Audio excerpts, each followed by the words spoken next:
continuación, pasaremos a la segunda conferencia de este día, titulada Experiencia práctica desde una actividad esencial, ayuntamiento y por personal esencial, prevención y salud laboral, a cargo del distinguido académico, el doctor Francisco López Barón, quien tiene un PhD por la Universidad Autónoma de Barcelona en el área de psicología y en ciencias de la salud por la Universidad de Guadalajara en México.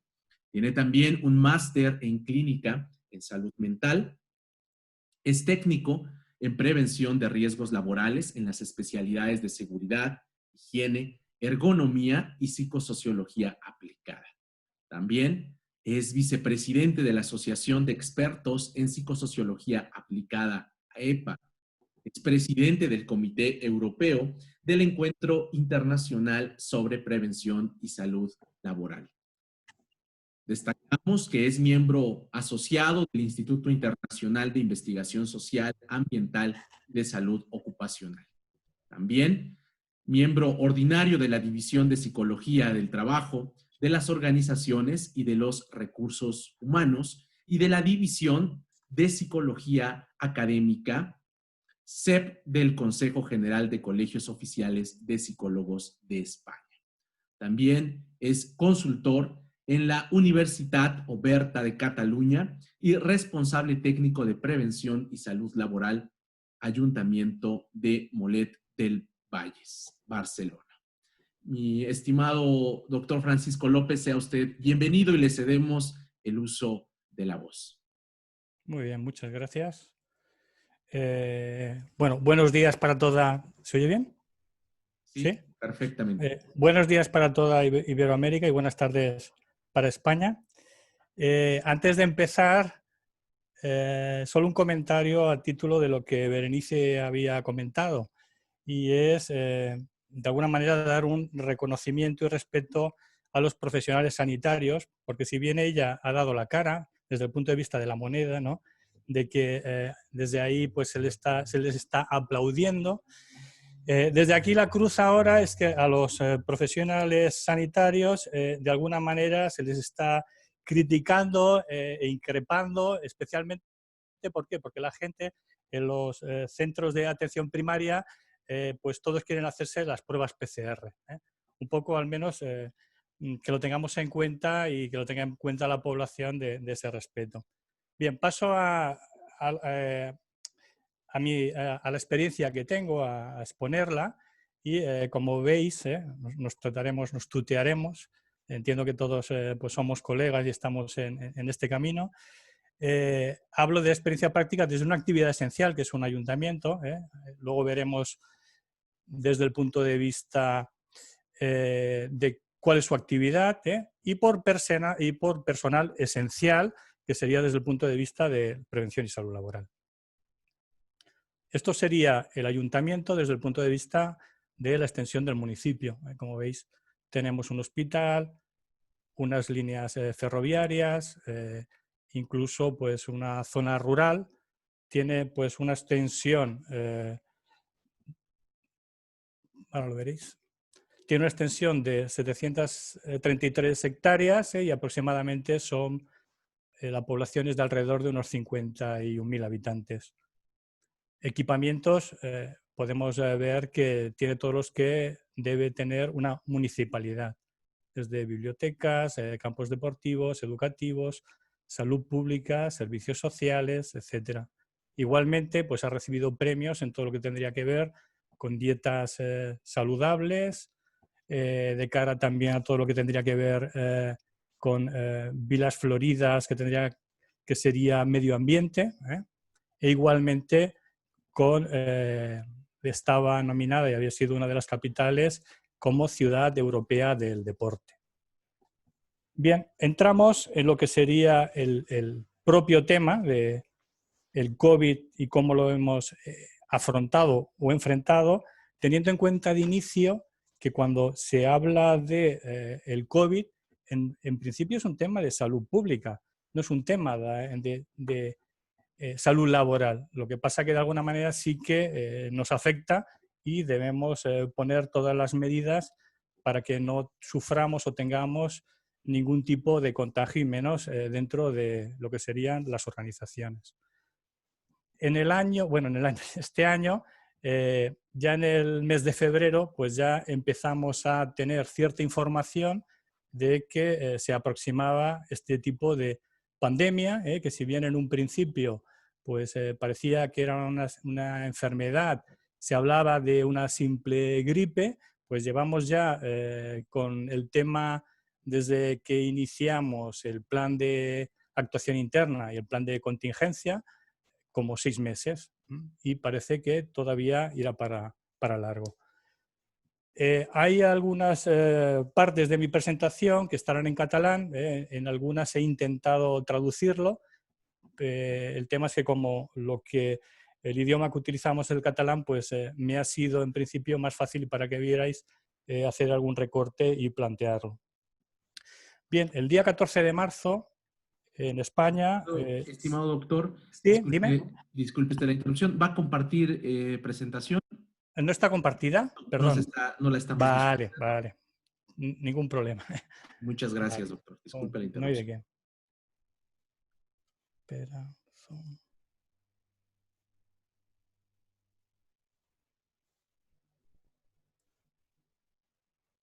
Perdonad.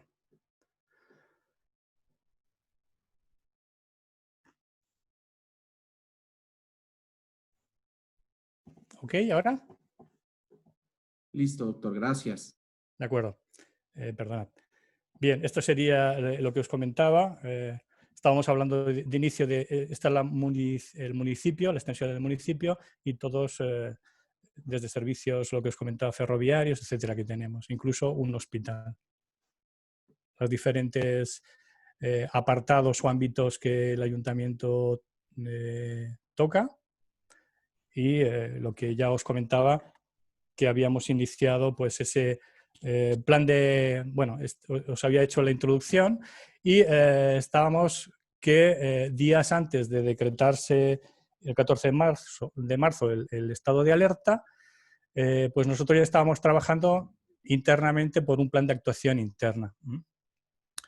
Ese plan ya lo tuvimos aprobado el día 12 de marzo y se inició el confinamiento en sí el día 16. Es decir, apareció esa orden un sábado, por lo que durante el fin de semana estuvimos preparando para que todo el personal, a partir del lunes, martes, de entrada pudiera confinarse. Bien, debemos tener en cuenta algunos aspectos. No todas las personas se confinaron. ¿Por qué? Porque tenemos nosotros personal esencial, como puede ser esencial y presencial, como puede ser la policía, como puede ser la brigada de parques y jardines y obras y mantenimiento, que de alguna manera sí que reducimos y hicimos servicios mínimos con este personal, pero debían estar presentes por los imprevistos que pudiera haber. El día 15 de marzo, que vendría a ser el lunes siguiente a este estado de alarma, ya desde el punto de vista de las actuaciones que tenía que hacer el Departamento de Tecnologías, pues ya se estaba enviando recomendaciones a hacer al personal. Bien. También el propio martes siguiente, tener en cuenta que el lunes fueron a trabajar y el martes todo el mundo estaba en su casa y en un periodo de 24-48 horas todo el personal que tenía a su disposición un equipo informático debía ya estar trabajando de manera remota. Bueno, luego ya hablaremos un poco del tema del teletrabajo. Bien. Una de las cuestiones que tenía era desde el punto de vista estratégico, ¿no? Esto no ha sucedido nunca. El caso que nos había pasado anteriormente era el de la gripe A y con ello la única referencia que teníamos era eso. Por tanto, no había nada que hubiera pasado ni que hubiera estado escrito de cómo debíamos actuar. Desde el punto de vista de prevención, de alguna manera y ante todos estos imprevistos, debía establecer algún tipo de estrategia de qué hacer, ¿no? De entrada, nosotros ya tenemos la aplicación Yammer, que pertenece a Microsoft, y indicamos al personal que se bajaran la aplicación con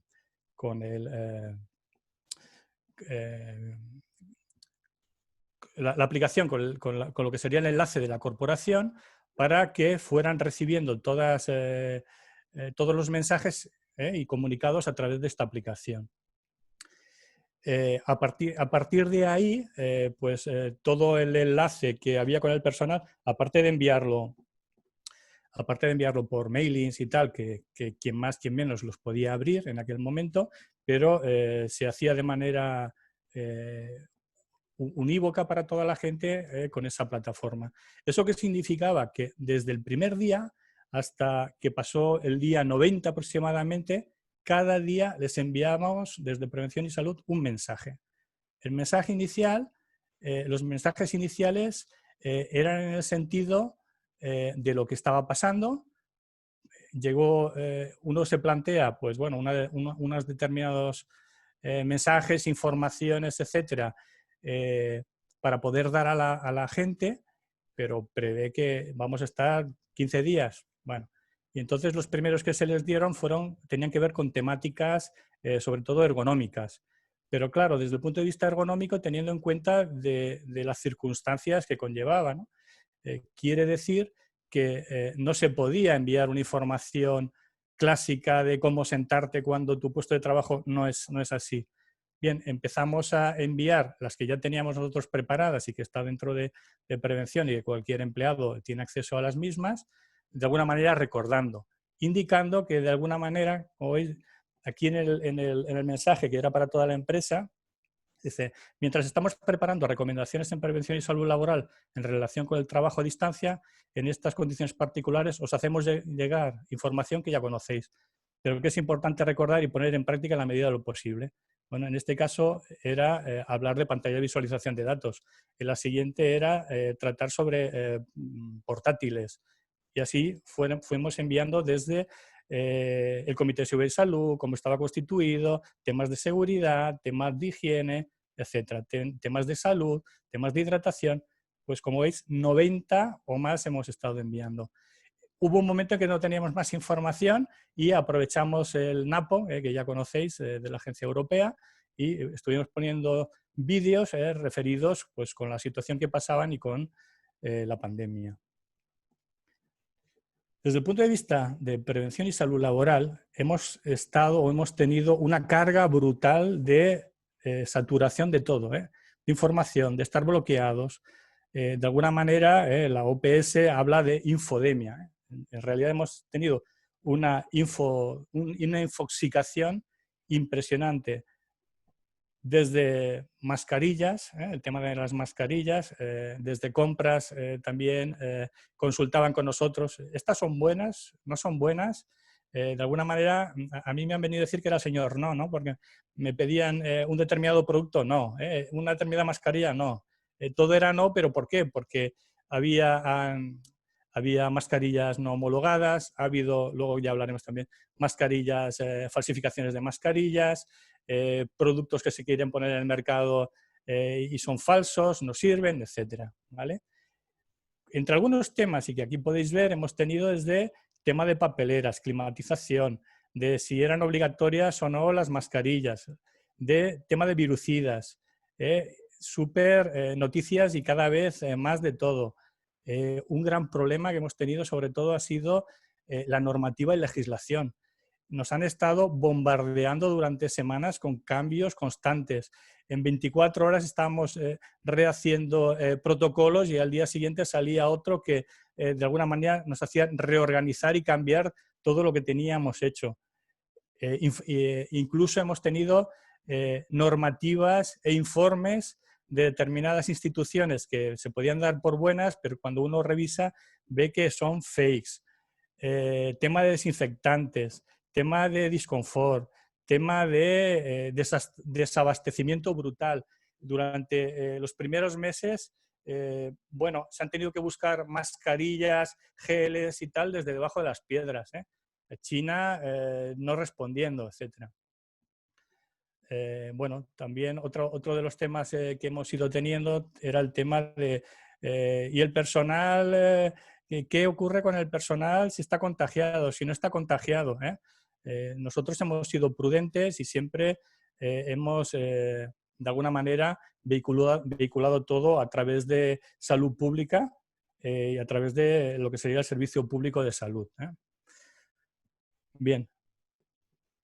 De esa infodemia, de alguna manera, la primera cuestión que se dio era, como veis, certificados sospechosos para dentro de la Unión Europea de que incluso te presentaban mascarillas o otro tipo de productos donde acreditaban una determinada homologación y certificación cuando en realidad no era. Ya nosotros en el año 2014 internamente hicimos un recordatorio, una información sobre el símbolo CE, que es un símbolo de conformidad europeo. Pero si veis este símbolo, este es el de China Export.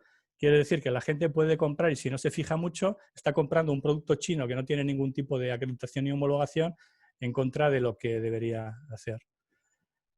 En esta infodemia que os comentaba, y para que vierais esta carga importante de trabajo que hemos tenido, pues por ejemplo, este procedimiento de actuación por los servicios de prevención, llevamos como mínimo a fecha actual del 14/7, 10 actualizaciones. Quiere decir que esto lo hemos tenido que leer, porque además tampoco nos dicen esto es lo que hemos corregido, esto es lo que ha variado, no. Vamos allá y a tener que revisar todo.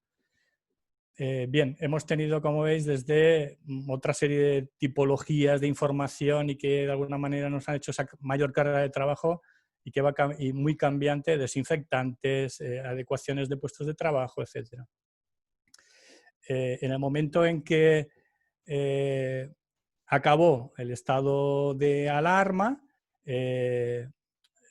en el momento en que acabó el estado de alarma, han sido las comunidades autónomas, en el caso de México pues serían los estados federales, quien de alguna manera han asumido el control de esta situación en cada una de esas comunidades autónomas o estados federales. Bien. Para que veáis, de pronto nos encontramos con que nos indica esta comunidad autónoma, dice las personas de 16 años en adelante están obligadas al uso de mascarilla en la vía pública, en los espacios al aire libre y en cualquier espacio cerrado de uso público o que se encuentre abierto al público, con independencia del mantenimiento de la distancia física interpersonal de seguridad. Bien, nos ocurrió que de pronto el Estado durante un tiempo nos había indicado que las distancias de seguridad eran de 2 metros, y había que utilizar la mascarilla cuando no se respetara esa distancia de 2 metros, cosa que nosotros dentro de los centros de trabajo hicimos, por tanto ya asumimos unos determinados espacios y de pronto nos dice, no solo la comunidad autónoma, sino lo de la reducción del espacio, luego pasó a 1,5, eso también fue del Estado, pero la comunidad autónoma en unas fax que hizo nos vino a indicar un día que todo el personal que estuviera dentro de un centro de trabajo, fuera cual fuera esas distancias de seguridad que nosotros ya teníamos, debía estar utilizando la mascarilla dentro del puesto de trabajo. Imaginad lo que supuso ese cambio de chip de algo que tú ya tienes y has preparado para que se pueda uno estar a distancias de más de 1,5 e incluso de 2 metros, poder trabajar sin mascarilla, a que de pronto la comunidad autónoma te obliga a utilizar esa mascarilla. Bueno, tener en cuenta que esto duró solo entre 24 y 48 horas porque rectificaron y donde digo Diego, ¿no? Luego dijeron que no, que si en tu puesto de trabajo no te has de mover, estás en tu puesto de trabajo sentado, hablamos de puestos de workstation, únicamente te lo tendrás que poner cada vez que tú vayas a salir o que no mantengas las distancias con el resto de compañeros o personal. Por tanto, esto también tuvimos que en 24 horas que estar cambiando protocolos, cambiando procesos, etc. Un poco lo que quería comentar es toda esa presión que hemos tenido en todo, desde suministros hasta información, normativa, etc. Bien. Nosotros ya estábamos con el tema del teletrabajo. Para el teletrabajo para nosotros es una cosa nueva. Estábamos ante un proyecto.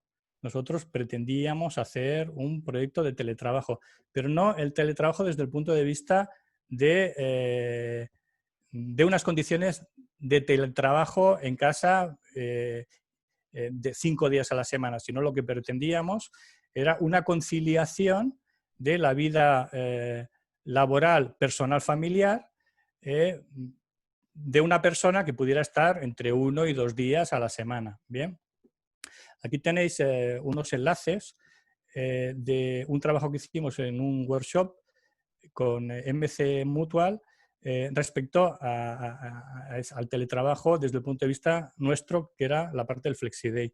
Solo 3 características, que es un trabajo no preponderante. Nuestra normativa sobre el teletrabajo está enraizada con el trabajo a distancia. Esto era del año 70 y pico. Y cuando hablaba de trabajo a distancia estaba pensando en el trabajo que uno realiza en casa, no pensando en aquel tiempo en que uno podía estar en lo que nosotros conocemos como teletrabajando. Cuando se habla de trabajo no preponderante o no preponderante, se está hablando de que preponderante sería que más allá del 50% de la jornada laboral lo estuviera realizando fuera del centro de trabajo. Por tanto, nosotros lo que pretendíamos era que no es más del 50%, sino va a ser inferior y va a ser para que la persona pueda conciliar su vida personal con la laboral. Por un lado, sería voluntario, por tanto, la empresa no te obliga. En lo que estamos ahora, o lo que hemos estado, es una situación excepcional. El trabajo no te obliga, pero bueno. Y una cuestión clave en esto que nosotros pretendíamos es en remoto inicialmente el domicilio particular. En aquel tiempo, estamos hablando sobre el mes de, esto se publicó creo que en enero, y este trabajo es un poquito anterior, sobre el mes de noviembre o así, que bueno, nosotros estábamos estimando que el 30% de nuestros trabajadores podrían llegar a hacerlo. Hemos visto que hay posibilidades, con el trabajo remoto hay posibilidades. Bien, ahora seguiremos. Bien, cuando nosotros de pronto tenemos que enviar al personal a casa, sobre todo estamos hablando de puestos de trabajo, de pantallas de visualización de datos, nos encontramos que algo le tenemos que dar, alguna información hay que darles. De entrada, pues desde la parte tecnológica se les indica pues, cómo deben hacerlo, cómo deben trabajar, el tema de ciberseguridad y otra serie de temas. Pero nosotros, o al menos desde mi punto de vista, lo que pretendía era que pudieran disponer como mínimo de algún tipo de información o documento entero, en conjunto, y que tratara todos los temas. Bien. Por tanto, les enviamos este documento. Como veis, vengo a decir 17 días laborales desde el 16 del 3. Tardamos 17 días en poder enviar este documento y, como veis, les dijimos en una de esas llamadas o mensajes a través del Yammer, hoy tratamos el trabajo a distancia y se les envió por mailing y tal, y también por el Yammer. Bien. Dentro de ese trabajo a distancia, estamos hablando de que esta situación es excepcional y transitoria y sus condiciones se deben diferenciar del teletrabajo, que tiene una normativa y criterios diferenciados, y del FlexiDay, que es a lo que nosotros en principio pretendíamos hacer. Se realiza a través de medios o equipos informáticos de telecomunicaciones y análogos, internet, telefonía y otros, y así como de cualquier otra naturaleza que posibilite trabajar fuera del centro de trabajo y siempre que la naturaleza del trabajo lo permita.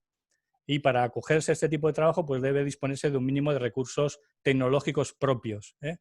Por tanto, quien no tuviera estos elementos iba a ser difícil que pudiera trabajar. De todas formas, nosotros nos hicimos que a través de una de las empresas del ayuntamiento que se dedica a formación en el empleo, pero que en esos momentos también pues, estaba confinada, nos facilitaran alrededor de unos 40 portátiles para poder dar a nuestros empleados.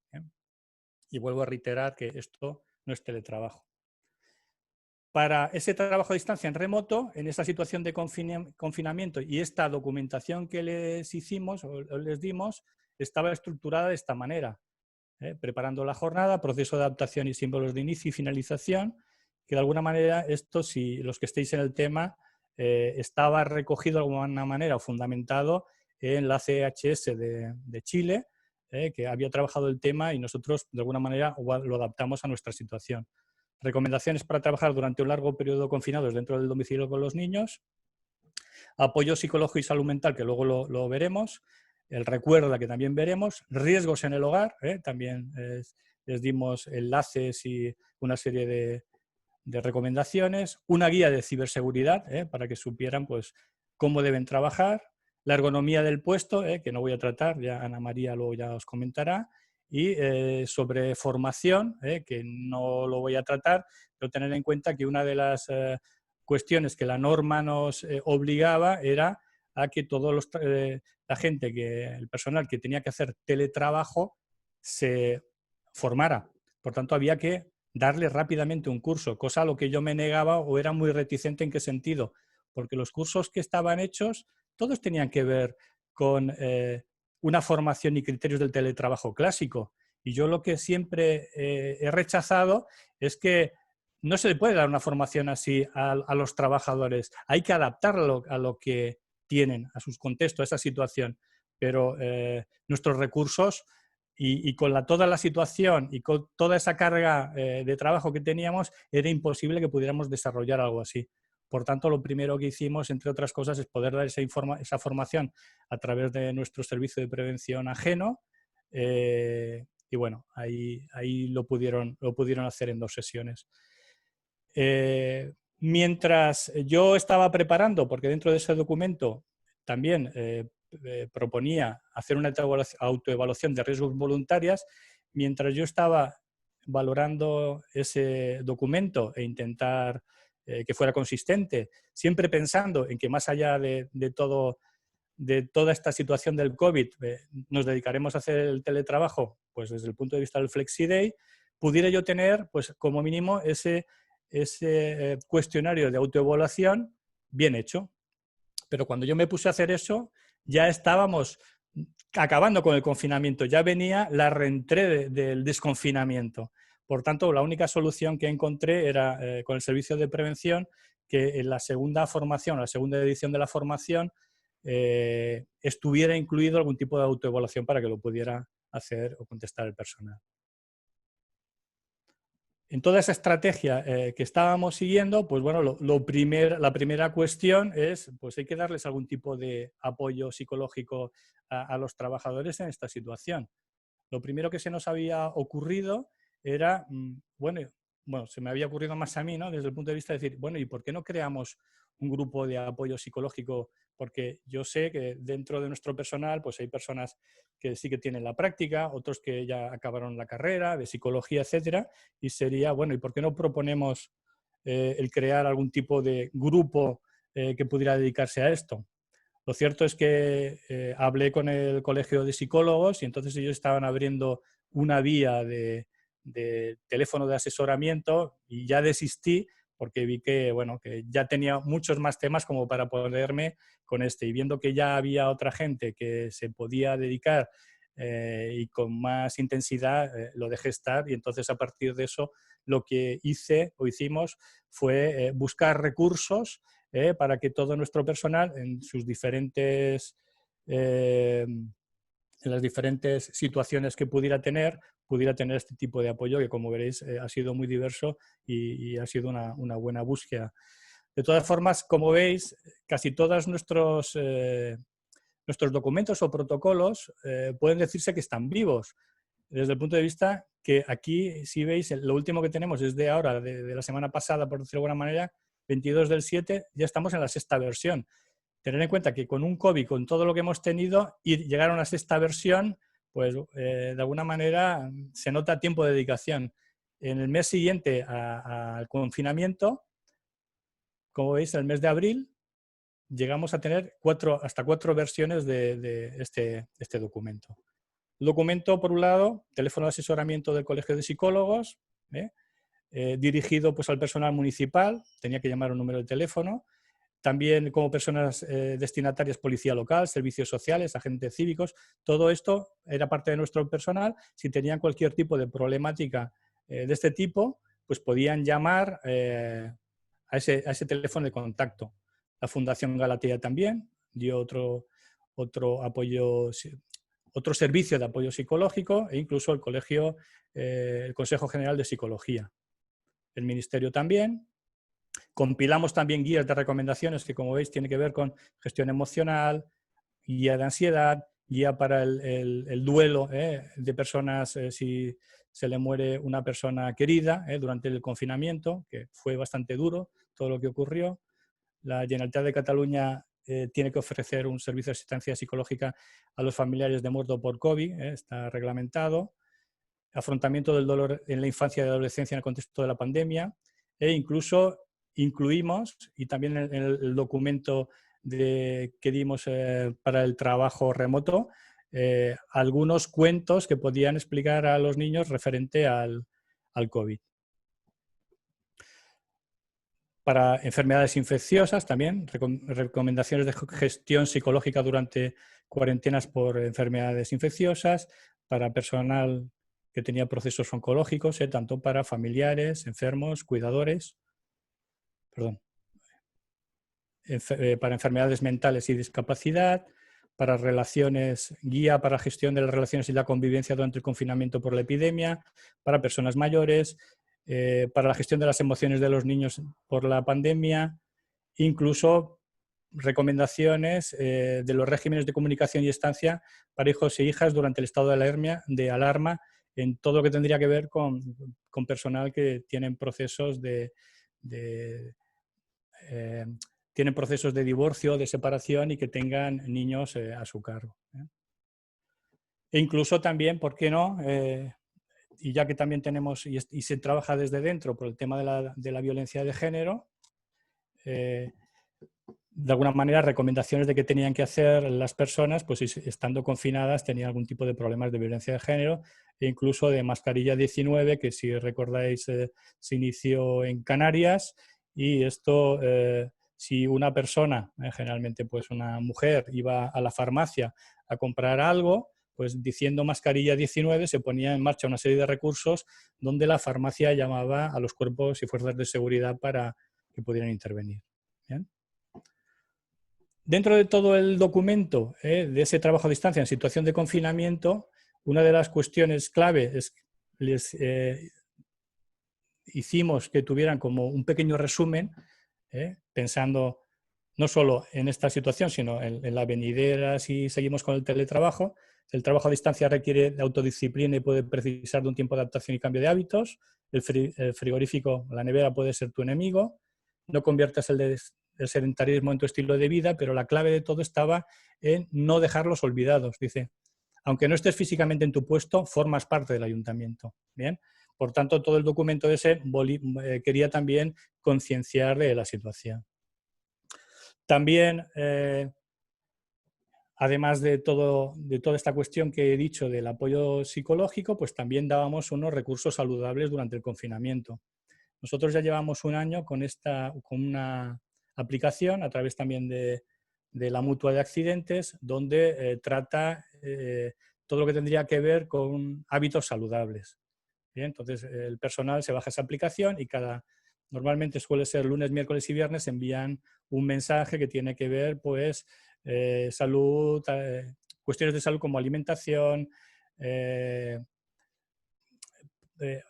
seguridad vial también, una serie de cuestiones que tienen que ver con todo lo que serían pues, hábitos de vida saludable, que de alguna manera proporcionan más información. Entre estos recursos saludables, pues recursos sobre hábitos posturales y actividad física, daba a la MC Mutual, nos facilitó durante este tiempo la apertura a todo nuestro personal de una aplicación para poder hacer un curso sobre escuela de espalda, cuida tu espalda en un clic, también recursos para la gestión emocional y la gestión del estrés, también otro curso sobre el stop al estrés, igual un documento sobre la gestión del estrés, recomendaciones para mantener el bienestar emocional durante el periodo de confinamiento, el apoyo psicológico es lo que ya hemos comentado anteriormente, recursos para una alimentación saludable, recomendaciones alimentarias durante el periodo de confinamiento, cómo actuar en situaciones de emergencia por incendio. Esto ya no lo hacía MC, sino fue cuestión nuestra para dar unas pautas al personal, y luego nos basamos en un documento de la MAZ sobre riesgos en el hogar por si debían tenerlos en cuenta. Bien, y cuando ya llevábamos tiempo en el camino, pues de pronto nos aparece el Instituto Nacional de Seguridad y Higiene, que cuando ya llevamos 19 días desde la alarma, esto está mal, pero desde la alarma, pues nos aparece un documento del instituto que con buena intención, sobre riesgos psicosociales y tal, pero con buena intención, pero ya nos había pasado. Nosotros ya habíamos tenido que espabilar antes el estar a este tipo de cuestiones y como veis, si luego lo revisamos, aunque haya pasado el tiempo, pues hemos puesto aquí el bisei y verde porque cumplimos con todo lo que nos indican. Y cuando esto es un poco como a toro pasado, ¿no? Ya ha pasado todo, pues entonces empezamos se nos empieza a llenar todo Internet y mensajes, etcétera, de información sobre el COVID, guías de COVID y tal, que cuando ya nosotros ya estamos y ya casi lo pasamos, pues nos vuelven a bombardear. Antes os comentaba el tema de las mascarillas, pues el Inbasat, que vendría a ser el Instituto de Seguridad y Salud Valenciano, pues lleva una tercera edición donde nos aparece toda una relación de mascarillas no conformes. Eso quiere decir que nosotros, todas las empresas han tenido que buscar la vida en buscar cualquier tipo de información y de suministros, y de pronto nos encontramos con que ahora nos están diciendo, pues estas son falsas, estas son no homologadas, ¿no? Bueno. Y preparando el retorno, pues bueno, sí, ahora como veis están saturando también lo que sería el mercado de guías de cómo llevar adelante todo el retorno, pero debemos pensar de que y el personal esencial presencial, que llevan desde el minuto cero trabajando, pues antes de empezar a preparar el retorno, pues lo que tuvimos que hacer es poder dar unas recomendaciones pues, para el personal que continúa atendiendo a la ciudadanía y trabajando para dar servicios a otras personas. Y de alguna manera la fundamentación o el decálogo lo obtuvimos del Colegio Oficial de Psicología de Madrid. Las pautas no me voy a entretener, pero aquí las tenéis, prestad atención, tal.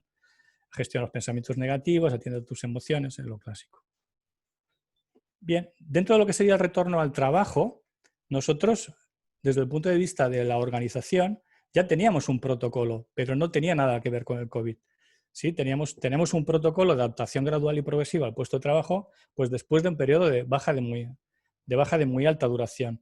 Y el fundamento de este protocolo es, y la filosofía es, el inicio estaba realizado para todo aquel personal que hubiera padecido un proceso oncológico y ya hubiera sobrevivido y estuviera de alta para trabajar.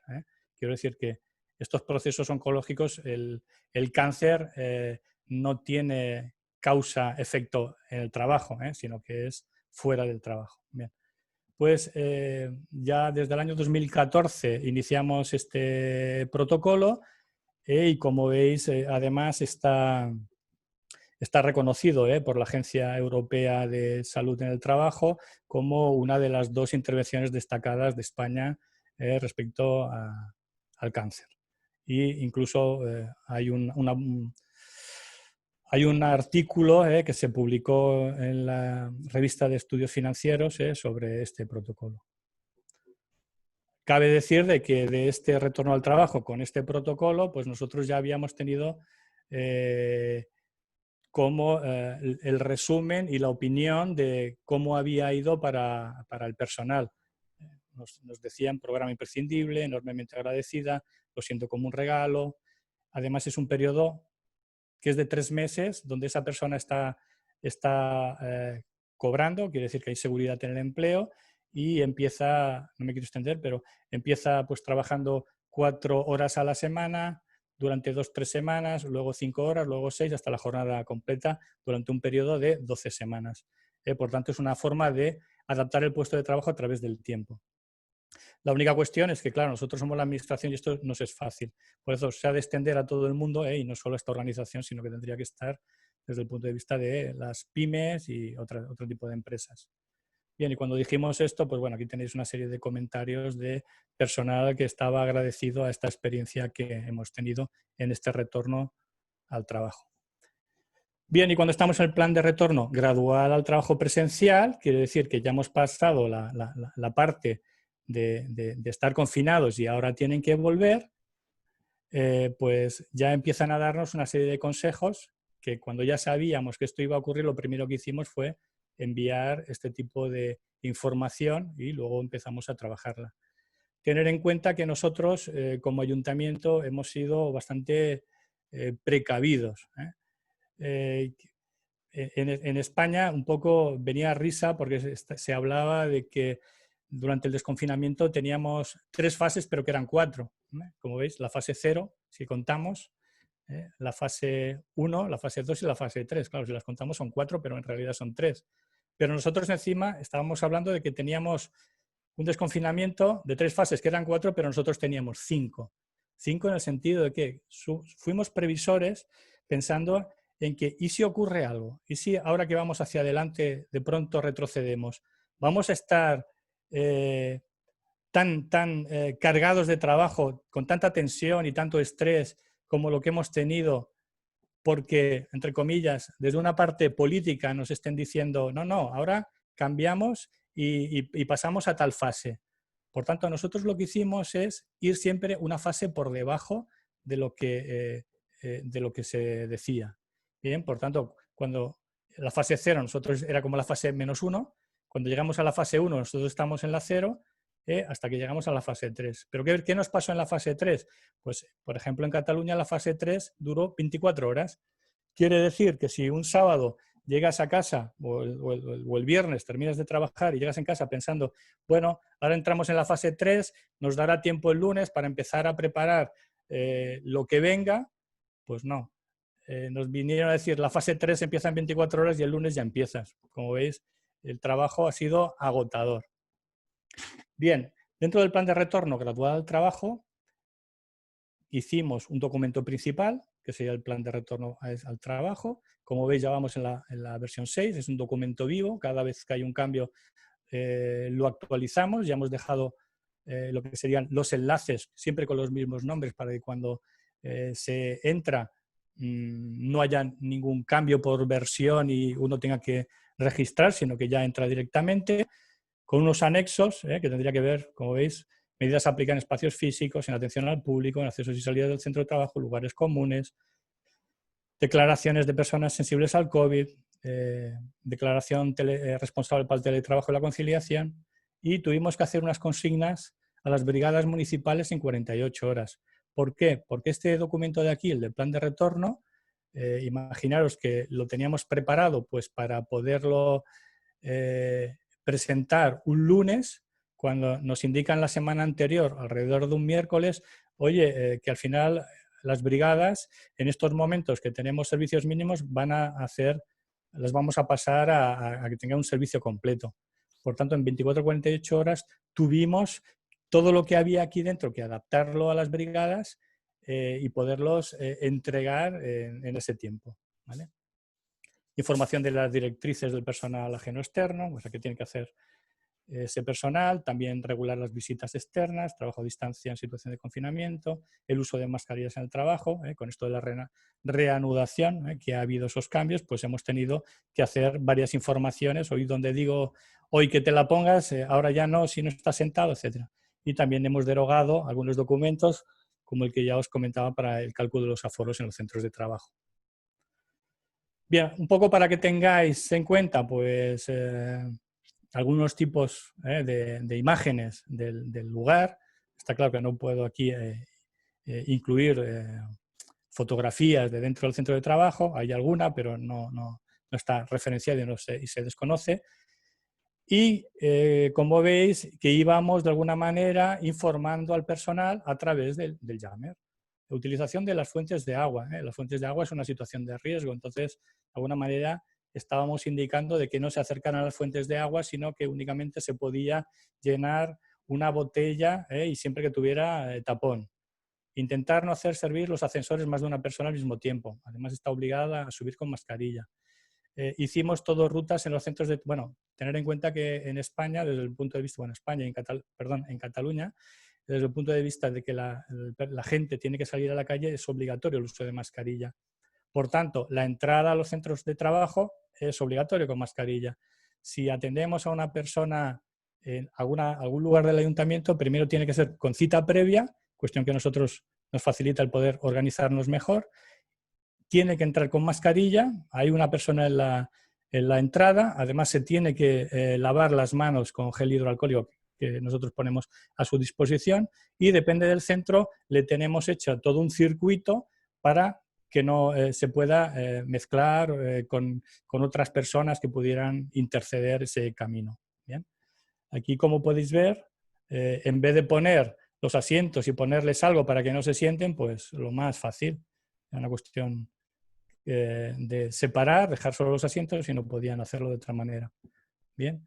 En su día mandamos esos criterios para el cálculo de aforamientos, los enviamos a los CAPs de Survey para que ellos, teniendo en cuenta y sabiendo sus necesidades, fueran ellos, a través de nuestras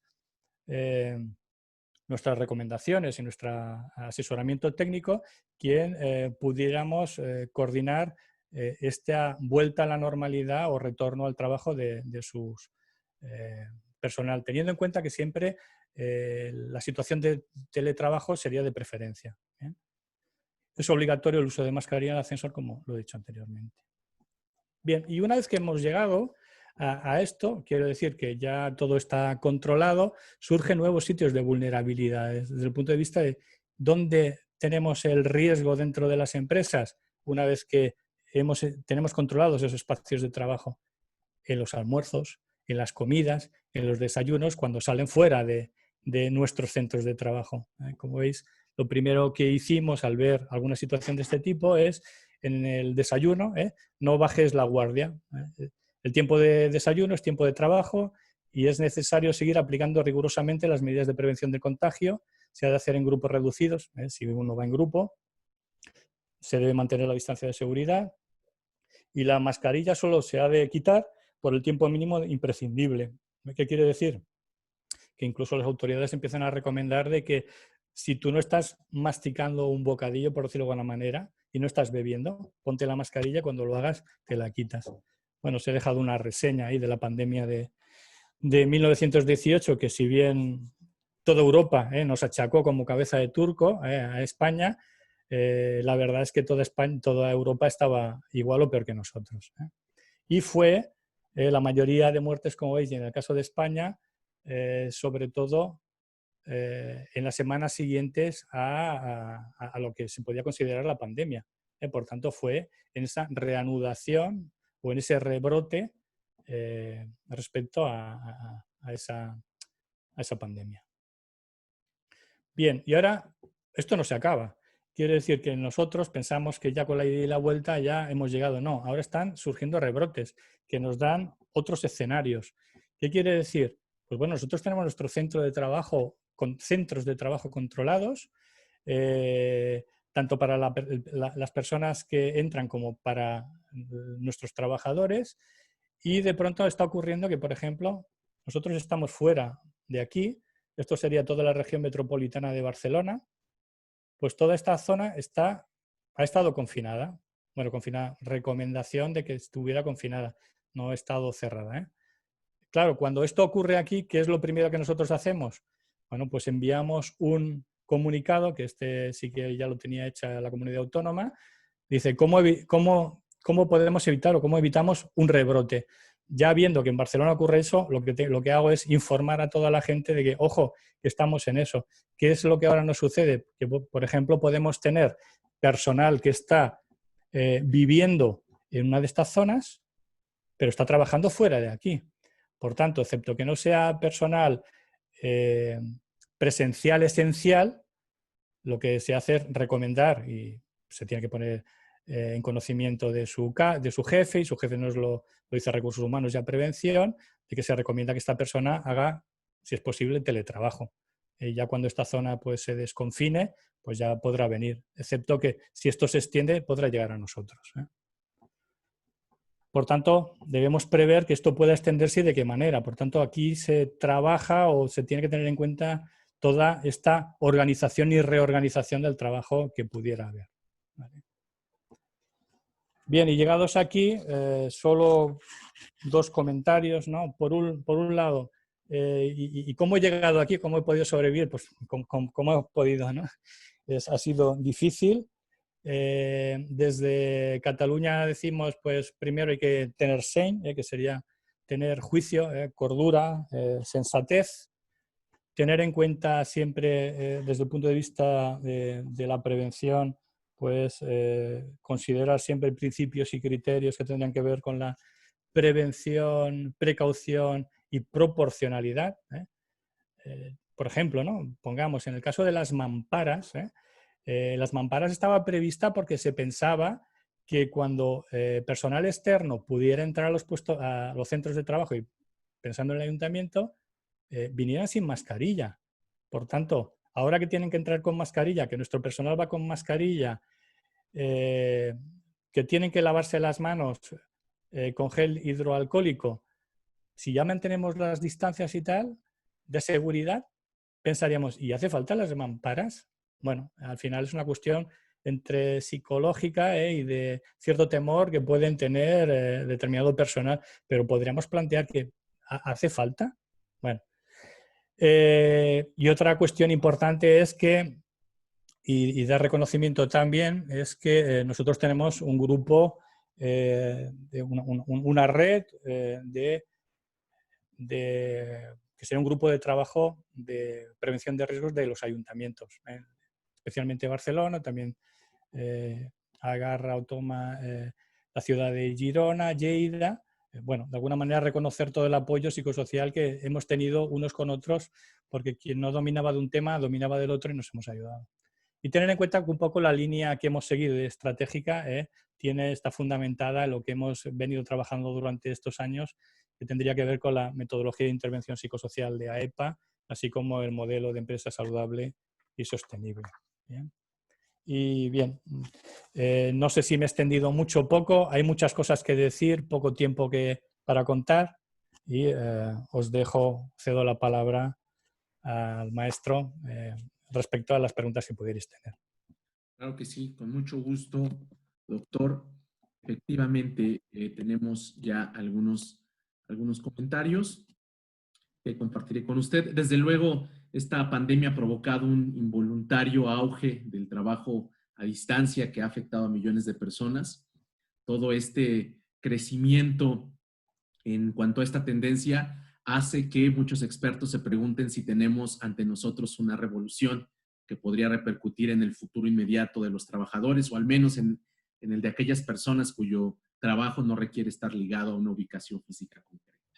Y bueno, en este sentido, una de las preguntas que realizan es la siguiente.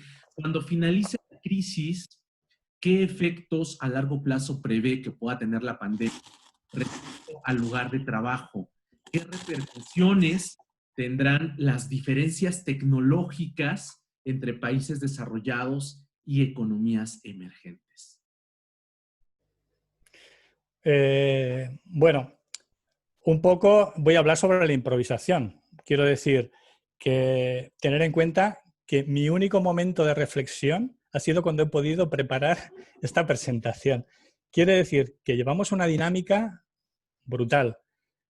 Y el intentar hacer la ponencia y ponerla en orden, pues sí que me he dejado muchas cosas en el tintero, pero bueno, ¿qué ocurrirá? Pues sí, va a haber un gran cambio respecto a quien pueda dominar toda la parte tecnológica de quienes no tengan alcance en la misma. Y va a ser muy importante. ¿El teletrabajo se va a quedar? Bueno, pues el teletrabajo, si no bien como teletrabajo, pero sí esto que os comentaba del FlexiDay, yo creo que se quedará. También puede quedarse, quizás, todo el tema de mantener mamparas, mantener los geles hidroalcohólicos, porque nosotros estamos, por ejemplo, trabajando en todo el tema de violencia en el trabajo y la pandemia nos ha ayudado a mantener esas distancias de seguridad, a poner una serie de mamparas que en principio son provisionales, no sé si el día de mañana serán fijas, y volviendo o reiterando a la pregunta. Sí que va a haber esos cambios y el problema es que con la crisis va a caer mucha gente. Va a caer mucha gente desde el punto de vista de que la gente se va a tener que reinventar, pero donde, entre comillas, si no cambia la sociedad, porque la sociedad sí que viene a decir que la pandemia nos va a llevar una transformación y tal, pero bueno, al final el poder y el dinero están ahí, desgraciadamente. La gente para trabajar o para poder, excepto que no volvamos al trueque, otra serie de cambios que también se podrían hacer digitales, ya sea bitcoins o otra serie de monedas, va a representar que quien solo tenga esos conocimientos, bueno, quien tenga un conocimiento y además esas bases digitales va a tener acceso a un determinado empleo. ¿Va a haber subempleo? Pues puede que el teletrabajo también genere subempleo, un subempleo precario de determinadas empresas que, así como en otros tiempos pues han ido haciendo de call center, pues podrán hacer otra serie de trabajos, no solo desde el punto de vista de trabajos auxiliares, sino hecho trabajo por técnicos. También puede haber, o sea, por un lado sería toda esa parte de poder, toda esa parte económica, pero por otra también eso nos llevará a que haya personas que estén reflexionando sobre su vida y decir, ¿y yo necesito tanto para vivir? Y yo haciendo un determinado trabajo ya tengo bastante, pues a lo mejor prefiero mi vida, vivirla de otra manera, no tanto con unos valores económicos y yo haciendo pues 4 o 6 horas por internet desarrollando tal o vendiendo tal. Bueno, es muy diverso y poco puedo pronosticar. Ya sabes que quienes pronostican siempre fallan, ¿no? Yo podré pronosticar cuando ya haya pasado. ¿Bien? La siguiente pregunta dice así. La Organización Internacional del Trabajo calcula que los ingresos de los casi 1.600 millones de trabajadores de la economía informal disminuyeron un 60% durante el primer mes de la crisis. Estos trabajadores no pueden trabajar a distancia y se enfrentan a la horrible elección de arriesgar su vida o sus medios de subsistencia. Algunos países han adoptado medidas para apuntalar estos ingresos básicos y al mismo tiempo garantizar la higiene y los protección personal adecuados para los empleados y clientes. Desafortunadamente, en los países con mayor desigualdad, el problema es mayor. ¿Qué estrategias sugiere?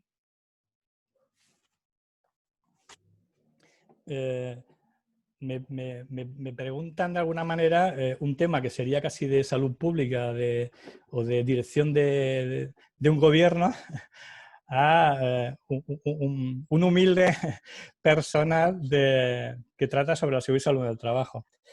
Eso al final es una cuestión es una cuestión global. Es una cuestión global. El gran problema es que no habiendo una justicia internacional, no hay tampoco un tipo de actuación que se haga de manera global. Ya depende entonces de cada país y de sus gobernantes esto. Y lo cierto es que siempre estas capas y este estilo de trabajadores informales, sea esta situación de pandemia o cualquier tipo de crisis, son quienes los padecen. Y siento que sea así y yo poco puedo hacer. Bien, tenemos también otras preguntas. Dicen, ¿qué enfermedades se toman como factor de riesgo para no regresar a trabajar? ¿Las personas con fibromialgia o las personas que sufren algún trastorno de ansiedad o depresión estarían aptas para regresar a trabajar? En Perú, por ejemplo, solo se toman en cuenta enfermedades crónicas y hay muchas personas con algún otro tipo de problema que no se sienten aptas para regresar a laboral. Eh, el problema. De inicio España tenemos un listado que se abrió en un momento, pero está cerrado de enfermedades profesionales. La ansiedad no entra, habría que ver si el tipo de ansiedad le ha provocado X y tiene causa-efecto en el trabajo, cosa difícil de probar. Podría reconducirse e intentar a través de hechos y tal probarlo, pero no es una enfermedad profesional. Y la fibromialgia no entra dentro de enfermedades profesionales. Ni profesionales, yo creo que la OMS tampoco la constataba, la tenía dentro del listado. Y la última pregunta, doctor. En Argentina, los especialistas en higiene y seguridad en el trabajo, los médicos laborales y los ergónomos no fueron consultados a la hora de decidir las medidas de seguridad ante el coronavirus. ¿Cómo ocurrió en España? ¿Cómo debería hacerse el proceso de reglamentación en escenarios futuros? España yo creo que ha pasado lo mismo. Quiero decir, se ha tomado como un tema de salud pública, pero que luego ha revertido en nosotros y nosotros al final solo hemos tenido actuaciones en nuestras propias empresas. No hemos sido consultados, no digo por mí, por mi humilde persona, sino que por personas que estén en determinados consejos o cuerpos ya establecidos y que hagan de función de asesoramiento al gobierno. Que yo sepa, la parte técnica de seguridad y salud no hemos sido consultados. Sí que nuestras empresas y organizaciones, pero no a nivel político. Pues muchas gracias por responder estas preguntas, doctor Francisco López.